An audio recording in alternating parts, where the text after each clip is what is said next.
Hello ladies and gentlemen, welcome back to my channel. We are going to sit here and talk about the radio that I installed in this 2013 Ford F-150. Alright, some people may not like these radios, and I know these radios are really common. They're not rare, they're common, and everybody buys them for these particular trucks. I'm just going to say it again, this is a 2013 Ford F-150. And as you can tell, this is a 9.1 inch Android stereo that I purchased from this vehicle on eBay with the radio that was separate in a separate box that came with the whole dash kit, the whole faceplate. Was only $128. And you may sit there and say, well, or you may be thinking that, well, that radio may not sound good. Actually, with the stock radio that I actually kept with this vehicle, because if I ever sell this truck, I'm going to keep the original radio and put it back in here. But just in case, because sometimes the value might be up, and some people want to keep the original radio and the original faceplate, so I kept it just in case. This radio actually sounds the same as the old radio. I didn't lose any type of sound because the stereo does come with a protocol system box. Well, it's called a protocol box. It's where you keep all your system settings, and it doesn't affect the amp. It just makes it where the amp can recognize the radio and the sound quality that you're getting.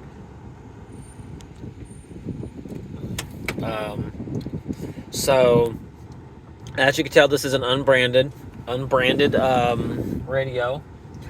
And as you can see, it does offer AM and PM. It's a global clock. Tells you the month, date, and time and year. It has Google Maps and one called Here We Go app. AM FM radio, as you can see, and enjoy music. I think this is only used like if you have like an SD card or anything else, then it would work differently, and I guess it would show if you have the pictures on your albums on your phone or your hard drive or whatever.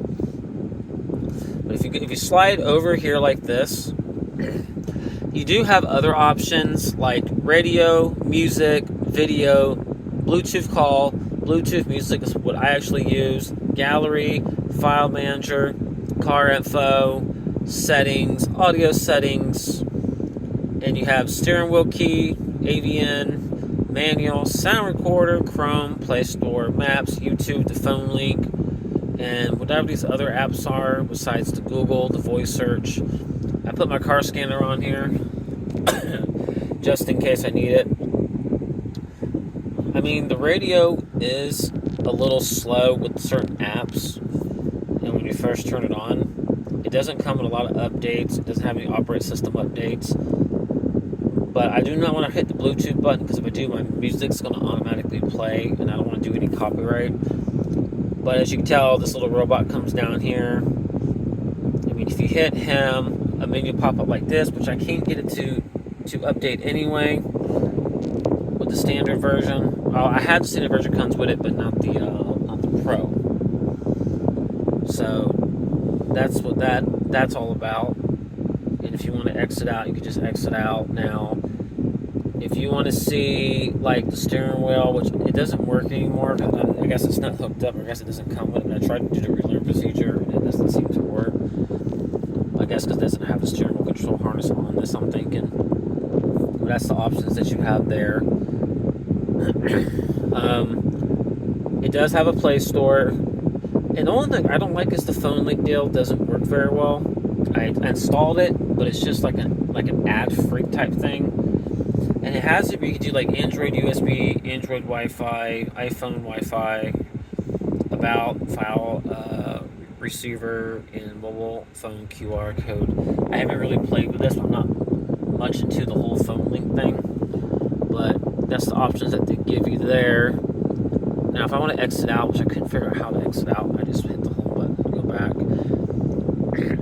Now, they do have things like car info, which I think it just depends on the car, because it doesn't really have very many options. It just has options like show static track line adjustment, two-way serial port switch, and they're all enabled.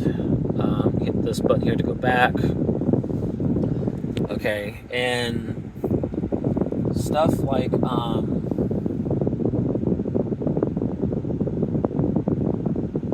stuff like audio settings. As you can see, you can adjust your treble, your bass, all your different sound options that you have available. If you want to leave it at user default, you can. If you don't, set it the way you want to. I'm more of a treble guy, so I keep my treble up. So that's how you manage all that. You can play the music at the same time while adjusting this. I'll show you how to do that in a minute. The settings button is right here. You hit that. You have all the normal, Android 13, options like your Bluetooth audio, display, car settings, navigation, factory, and more settings about the car device. Like, this is what the option is on the car device. It does have Android 13, but there is no updates for this system. Finger up to go down. It's got 1 gigabyte of total. Well, internal storage is 32 gigabyte.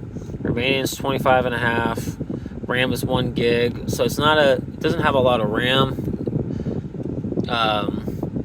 Tells you all the other specs. I mean, I could check for updates, but it doesn't mean it's going to find an update. But there's no new version, so I can't really update it. Now, we can also go back and we can look at display settings. Display has like the day and night brightness. You can adjust it if you want to, like it's checked. They have like wallpapers on here that you can actually select as well if you really want to, like gallery, live, and wallpapers.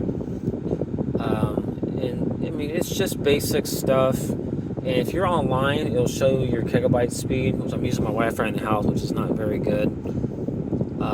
If you want to see what the other settings are, like more settings, okay, your system, your language, your date and time, flow menu helper, and your speech assistant switch. Now here's the trick.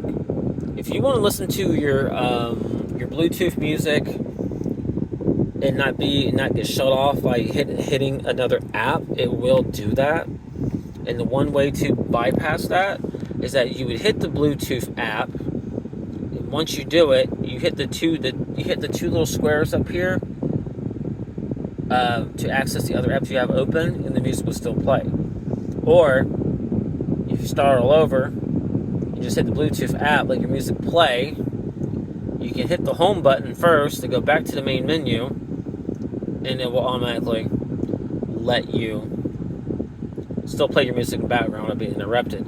The one way that you will get interrupted unless you have the Bluetooth music open first, then you just come back to this main menu here, and you just click an app without hitting the square or the home button, it will interrupt you. I don't know why it does that. That's just the way it's designed. You do have your little mic here for talking on the phone, your reset button, your power, your home switch, your go back switch, your volume up and down. Now, the one thing I can say about this radio is that the Bluetooth on it, as far as making phone calls, is very, very good. I haven't had any problems with people saying I can't hear you, or I hear a lot of wind in the background even though your windows ain't open, or hear any static. I've had nothing but good compliments about how good this Bluetooth sounds, and I haven't had any problems as well. And it's very loud. I mean, it's very, very loud. The same thing with the music. It sounds, quality is really good. There's no static. I did never have any Bluetooth problems as far as connecting the phone. It connects right away. It's very easy to delete your devices without have to do a backup parking brake issue. You don't have to worry about those wires. The sound quality is good. It turns off like it should. It turns back on. It takes a few seconds for it to boot up after it says Android, but that's basically it. It turns off like it should, but I don't recommend leaving your truck in complete sunlight. If you have a windshield shader up here, I would put that up because it will beat on that, and that's one issue that I have, so I always keep mine up anyway. And this is what the faceplate looks like. As you tell, all your original buttons and stuff do stay in here. And what you really got to do is, for you to fit all these components onto this faceplate, you got to disconnect this whole button, this whole switch, your AC, climate control, all comes out. This comes out as one big piece. This comes out as a second piece. This comes out as a second piece. So you get to transfer that, including your cigarette lighter, all back to the new faceplate. The only issue that I have about this faceplate is that this doesn't stick in very well. All the buttons and everything are completely seated. You don't see any light or any gaps at all. It's just that this piece here just doesn't seat right. Which means if you have this whole device out and you push on from the inside, it pops out. But the clips are not broke and they're not pushed in. They were the same as that way as taking the old one out. So I think there was a design flaw for this. That's not as far as not holding this part in. But it doesn't pull itself out or anything. It still pushes fine like this and everything. And as you can tell. And it doesn't come out or anything. So that's how I know it's been okay. And I've had this radio in here for over a month. A lot of people like this background because it's the old, I think it's like the old 2003 or 2012 or whatever screensaver black from like the old Android operating systems, like maybe 6 or 7. One guy said, "Oh, I like that wallpaper you got because that's from the old Android, like for Android 5 or Android 6. I was like, "Yeah, I remember." But like I said, it works fairly well. I haven't had any issues, but you get all these extra components, stuff like that. But like I said, it is a little slow, so just keep that in mind.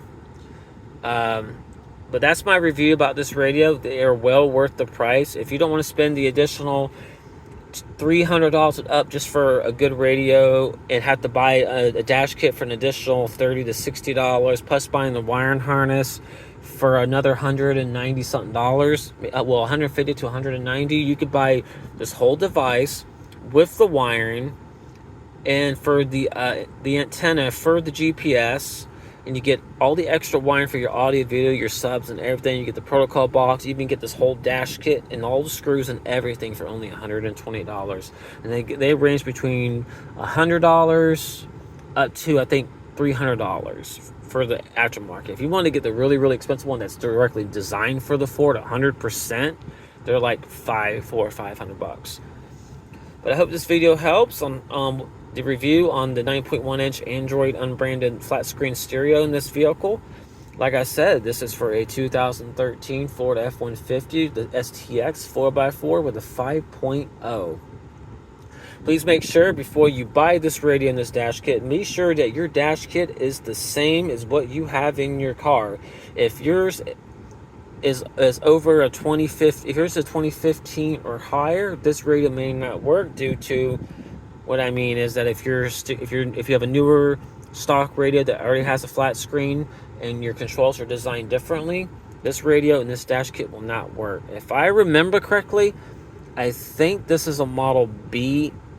Don't get me wrong, I think it is, but this was the original setup that Ford used, and this is the aftermarket setting of it.